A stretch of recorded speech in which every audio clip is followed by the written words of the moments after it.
Oui, bonjour. Là, on va regarder un peu la démarche, comment calculer les valeurs efficaces, puissance apparente, réactive, déformante, facteur de puissance dans un signal, d'accord, qui est pas sinusoïdal. OK? Donc, avant de faire ça, il faudrait regarder les formules, d'accord, qui sont là. Donc, on voit ici un dipôle, d'accord, non linéaire, et l'absorbe. Vous voyez, le courant, il n'est pas sinusoïdal, vous voyez, il est déformé.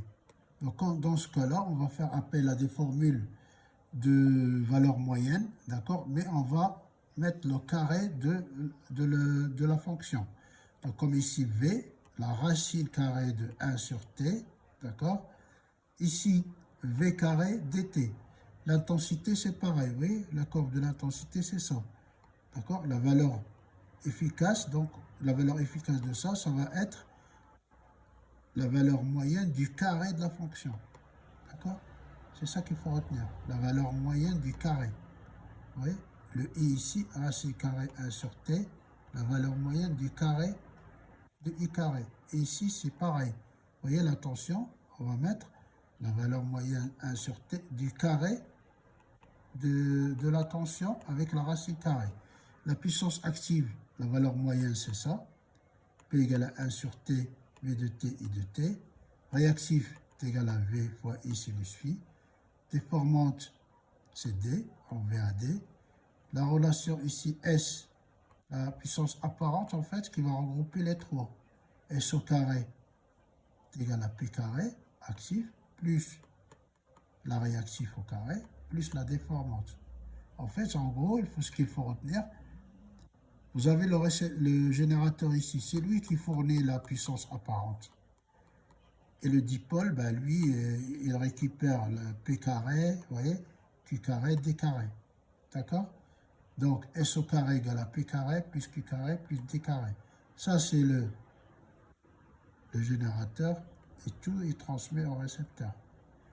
Le facteur de puissance, c'est P sur S. Ça va nous renseigner sur la qualité de l'énergie. D'accord? Pour voir s'il n'y a pas de perte. Alors, donc plus le K est proche de 1, meilleur c'est, c'est-à-dire il y a moins de pertes. D'accord? On n'aura pas de pénalité vis-à-vis des fournisseurs de l'énergie. On va regarder un exemple classique ici. Hein. Donc ici, on a la tension sinusoïdale. On a ici la charge qui absorbe un courant qui n'est pas sinusoïdal, qui est carré. Ici, vous avez la valeur efficace I0, constante ici 10 ampères. Donc I efficace, c'est quoi? La racine carrée de la valeur moyenne au carré. De I0 au carré, dθ. Vous avez remarqué ici oméga t, on ne met pas oméga t, on met θ. C'est plus simple. Parce que l'intégrale de dθ, c'est θ. D'accord?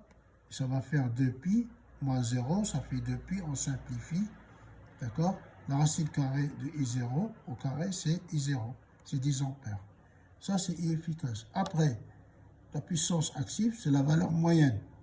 Donc la formule de la valeur moyenne, c'est 1 sur t, sur la période, de 0 à t. Comme c'est la puissance, c'est Vθ dθ. D'accord? On remplace tout ça ici. Et θ, c'est constante, I0 sur pi. D'accord? De 0 à pi. Vθ, c'est Vmax, dθ sinus θ.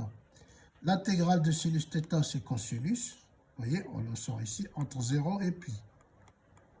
Là, c'est une constante qu'on sort ici, que ça vient de là, I0, V racine de 2 sur pi. En faisant le calcul de cos θ,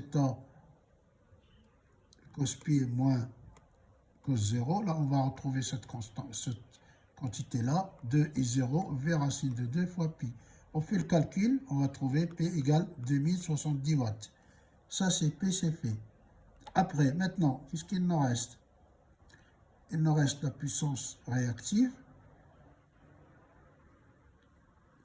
apparente. On va regarder ici. La puissance apparente, S est égale à V fois I, 230 fois 10 ampères, 2300 voltampères. La puissance réactive, il n'y en a pas parce qu'il n'y a pas de déphasage. Hein. Dans ce cas-là, on a Q, d'accord? Ici, dans notre exemple, en fait, on a la tension. Vous voyez, ici l'exemple. On va revenir à l'exemple. Vous voyez, on a la tension et le courant qui sont en phase. Donc, il n'y a pas de déphasage. Donc, Q est égal à, vous voyez, comme la formule de Q ici, Q égale à VI sinus phi. Nous, on n'a pas de déphasage, donc sinus phi égale 0. C'est pour ça que dans notre exemple, la puissance réactive égale 0. Il n'y a pas de déphasage dans notre exemple. Là, D, on remplace, on applique la formule. Hein. Donc, ici, l'expression de ds carré égale p carré plus q carré plus d carré. Donc, on remet tout ça ici. On a d égale racine carrée de s carré moins pi carré. On remplace s carré et pi carré. On trouve 1000 volts ampères déformés, VAD. D'accord? Après, il nous reste le facteur de puissance, K. Donc, on a trouvé tout à l'heure la valeur de P. On met P sur S. D'accord? Et on trouve 0,9. 0,9 c'est proche de 1, donc c'est un bon facteur de puissance. Donc qualité de transfert, eh bien il n'y a pas de perte. Merci de votre attention, à bientôt.